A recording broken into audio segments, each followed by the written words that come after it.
বন্ধুরা, ক্রমিক সংখ্যা নিয়ে বরাবরই প্রশ্ন আসে বিভিন্ন চাকরি পরীক্ষায় এবং বিভিন্ন এমসিকিউতে আসে। এমসিকিউতে অঙ্ক আসে যে তিনটি ক্রমিক সংখ্যার যোগফল যদি 36 হয় তাহলে সংখ্যাগুলোর গুণফল কত, অর্থাৎ ওই যে তিনটা ক্রমিক সংখ্যা আছে যোগফল যদি 36 হচ্ছে এবং সংখ্যাগুলোর গুণফল তাহলে কত হবে।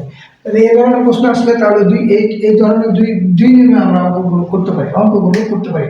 একটা হচ্ছে 36কে আমরা 36টে 3 দিয়ে ভাগ দেবো। তাহলে 3 দিয়ে ভাগ দিলে কত হয়? 12 হয়। 3 ভাগ 36, তাহলে এই 12টাই হচ্ছে মধ্যবর্তী সংখ্যা। তাহলে মধ্যবর্তী সংখ্যাটা যদি হয় তাহলে এইটা আগের সংখ্যাটা কত হবে? 11, পরের সংখ্যাটা হবে 13।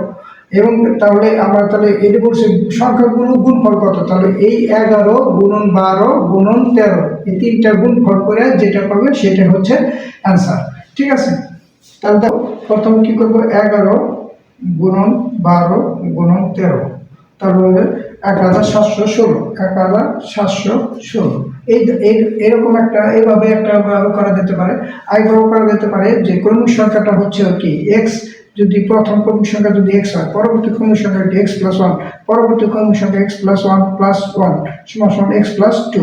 তাহলে এই তিনটা সংখ্যার যোগফল কত? 36। তাহলে x plus one plus x plus two equal to কত? 36। তাহলে দেখো 3x প্লাস 1 আর 2 কত হয়? 3 ইকুয়াল টু 36।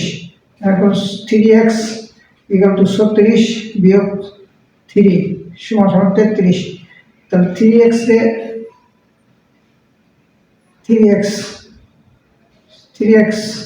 সমান 33, x ইকুয়াল টু কত হয়? 11।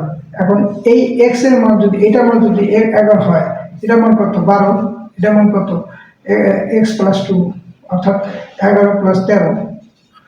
তাহলে এই 11 এই 12 আর এই 13 যদি গুণ করি তাহলে হবে 1716। এটাই অ্যান্সার। তো এইভাবে অঙ্ক আসলে সমস্যা নেই। ক্রমিক সংখ্যা নিয়ে অঙ্ক আসলে কোনো চিন্তা করার প্রয়োজন নেই। এই ধরনের অঙ্ক আসলে এইভাবে করবা, এই দুই নিয়মে করা, যে কোনো একটা নিয়মে করা যেতে পারে। আসসালামু আলাইকুম।